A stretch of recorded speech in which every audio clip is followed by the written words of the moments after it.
Hi folks, and welcome to the Fimbulmux channel, and this is something I can do really short because if you're in for a survival knife, I've got a recommendation for you, and I'm not that I don't like these absolutely strict statements, but actually there's little you can do wrong with this, and I'm talking about the Mora Gorbe. Well, it seems to be that it's a little bit of either you love it or either you hate it, and I'm the former category. I really love that knife, and if I need to do something heavy duty or something, this is on me, period. And but talk is cheap. This is the knife is one of the few full tank knives that Mora Kniv makes, and but it has some specialties. The blade on this one is some UHBC, and I once said that it was an alloyed steel, similar to something like D2 or something, or O1 or something, but that wasn't correct. This is essentially, and Mora now uses German C100 steel, which translates to a steel with 1% carbon in it and nothing else. It's carbon, iron, and nothing else. This makes for a really fine grain and an amazing sharpness. The blade comes with a Scandai grind. As you can see, the blade is made has some bluing on it, and it's called a carbon coating, which is a little bit misleading because it's if a knife rusts, it's also sort of a carbon coating. So essentially this is some bluing agent on the blade, and this is a microscopic, if words were my language, again, coating that is pretty tough and doesn't come off easily. It does come off eventually if you really use it hard, and which is perfectly okay for a knife like that, which is actually, it's a tool. It's a hardcore survival bushcraft tool, and it is really versatile. If you're looking for a knife that would also stand up in a military scenario, this is it, because it is really tough, also stands up for some abuse. The blade is 3.2 millimeters thick. The Scandai grind is not a full Scandai, as you can see. There's a sort of a micro bevel, because you can see, because the coating wore off a little bit already. And the thing with this knife is that it does a lot of things really great. And if you excuse me for a moment,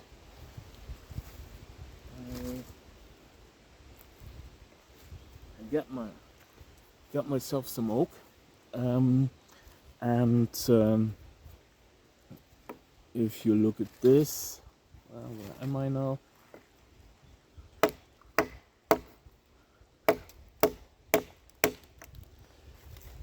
like that, and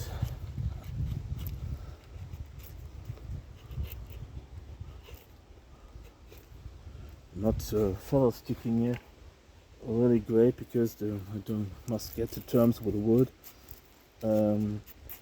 but I think you get the point. It does do a lot of things really good, because on the one hand it's shopping great. Where am I now?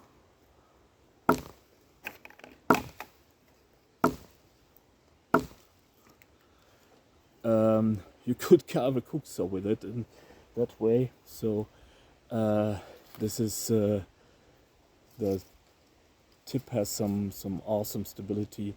I hope you can see that.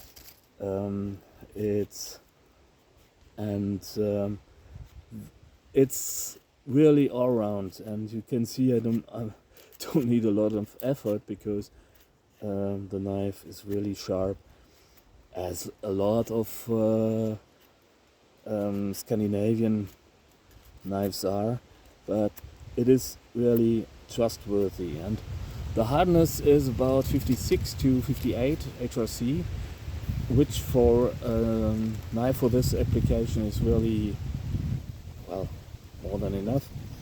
You get this protruding tang. What you can do with this is, I hope I can show you. You can also scrape. Works with a fire steel. Obviously, the spine is sharpened, and the sheath I got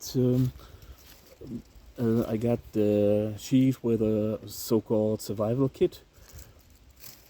To be honest, I never used the diamond hone for anything but working on glass or other things. I didn't sharpen the knife with it, because I think it's rather coarse. It's not that fine as I want my knife to be sharpened. What it also has is famed Mora military fire steel, and works a cinch with the spine, and the sheath also has one asset I already showed you in another video, because there are these two vent holes, I would call them, which serve the purpose to drain humidity from the knife, which is maybe quite a good thing. If your knife's got the non-stainless blade, this will rust on you if you don't look after it.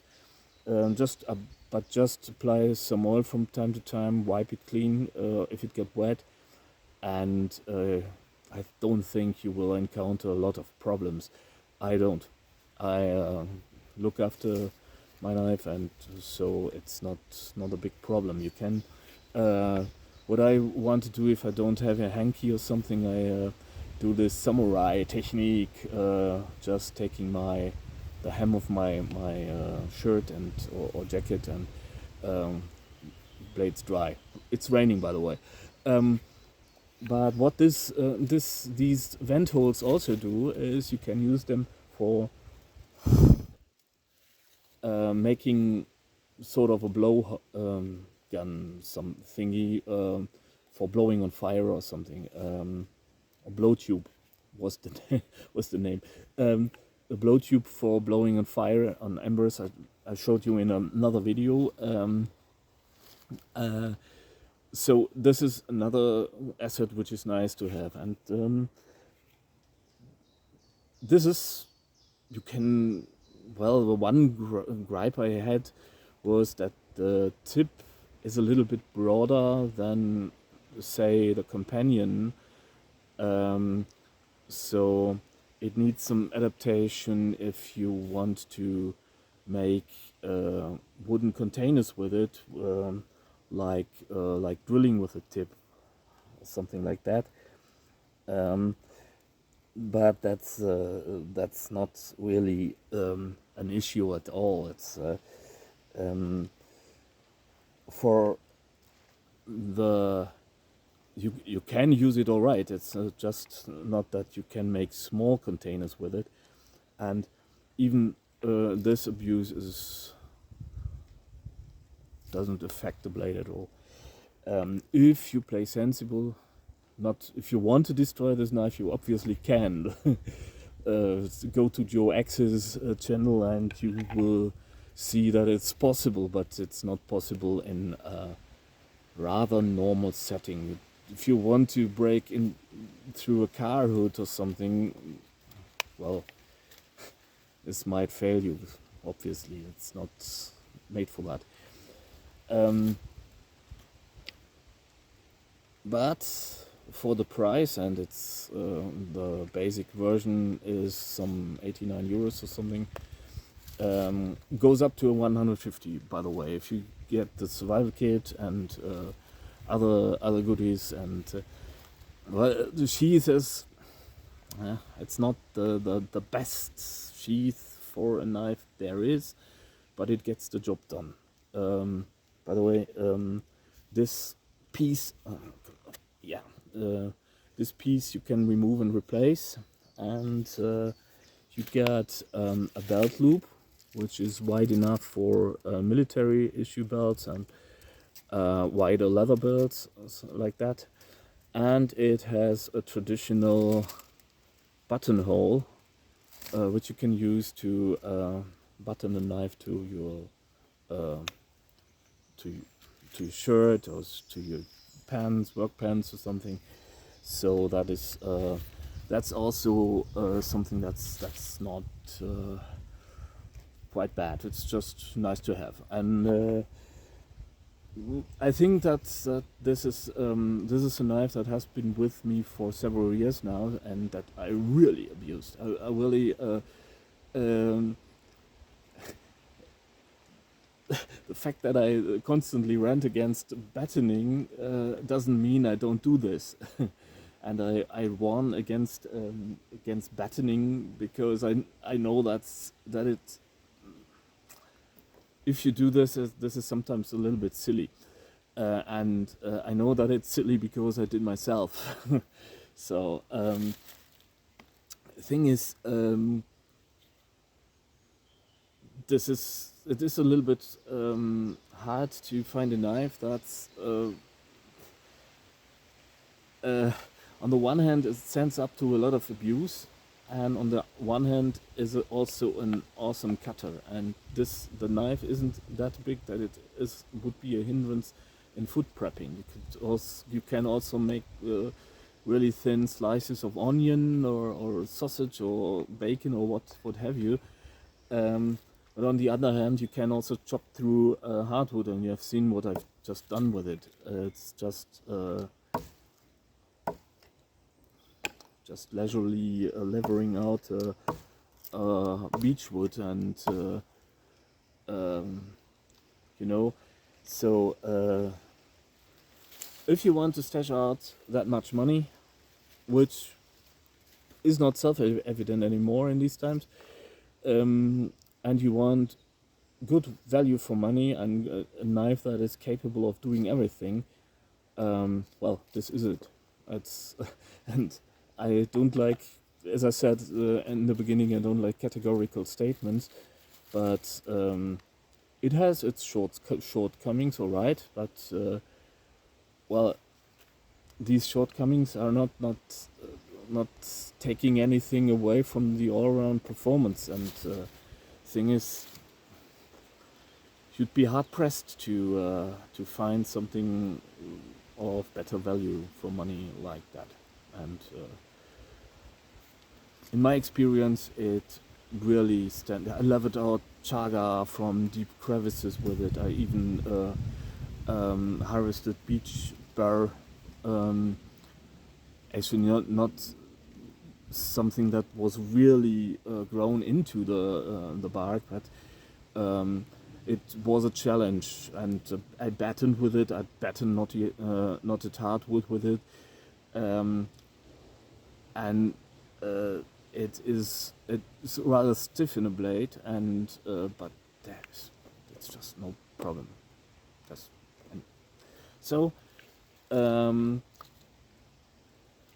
I think you need to handle it.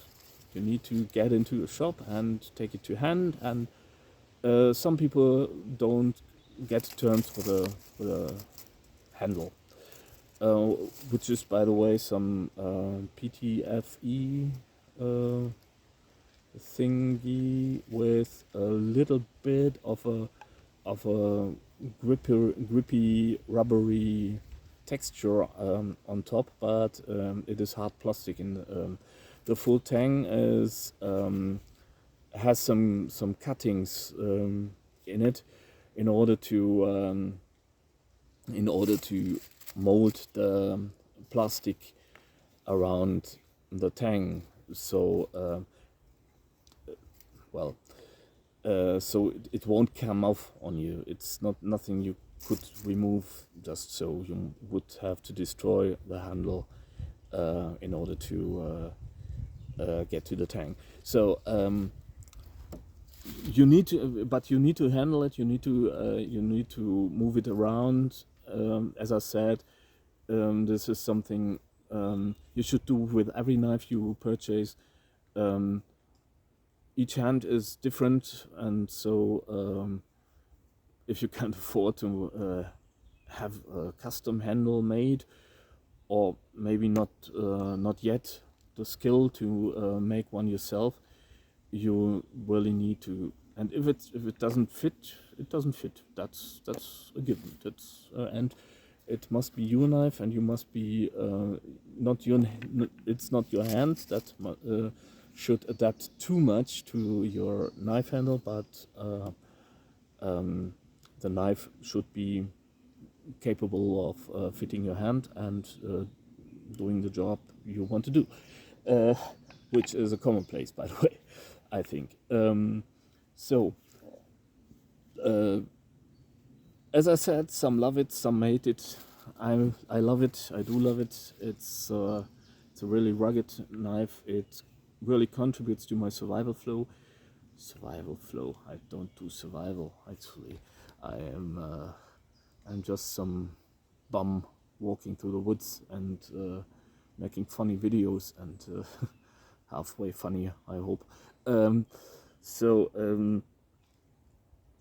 Well, for my application, this is really contributing to my no worries attitude.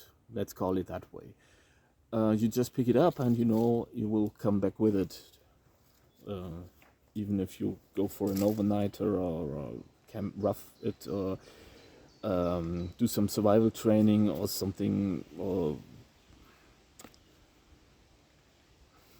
this is something that takes a lot of worries from your mind. If you complement it with a SAK, a Swiss Army knife or something, you could do most tasks in the forest. But even for hunters, I think it's awesome. But then you would want to get the stainless version, and there are several versions of this knife now, with a OD green handle, with a black handle, with a red handle, like the Dala Red. They made it to be reminiscent of the legendary classic knife, and the stainless version is made from 14C28, which might translate to also resilient blade with great corrosion resistance, and sharpness will be right there, and a little bit harder, and maybe a little bit more, with a little bit more edge retention. Not that this had a bad edge retention, it's just The thing is, this is really elastic, and you could strop it far longer than a stainless steel, because it might feel blunt after hard work, but you could strop it to serviceability. To serviceability, you could strop it back to service again in no time. Just a leather strop or a wooden surface with some stropping compound on it would do the trick all right by this, or with this steel. Whereas the stainless steel will keep the edge a little bit longer, I think, but can't be re-stropped that often. Not that it were not possible at all. It's just really resilient steel and really fine-grained steel, which is awesome for bushcraft and stuff like that. So if you're in a military setting, you might consider getting the stainless version too. Downside is that it has satinized blades, so it will cause some more reflections. But well, in the age of thermal sensors, this is your least problem, I think. So you could add some bluing compound or something, or just paint it in a cinch if you insist you need that. And maybe Mora will offer a version with a coated blade or whatever. Don't know what they're up to at the moment. So that said, wind is removing my camera, so I hope that was halfway helpful to you, and well, recommendation, and so you might want to take it into consideration, and until next time, take good care, and see you soon. Bye.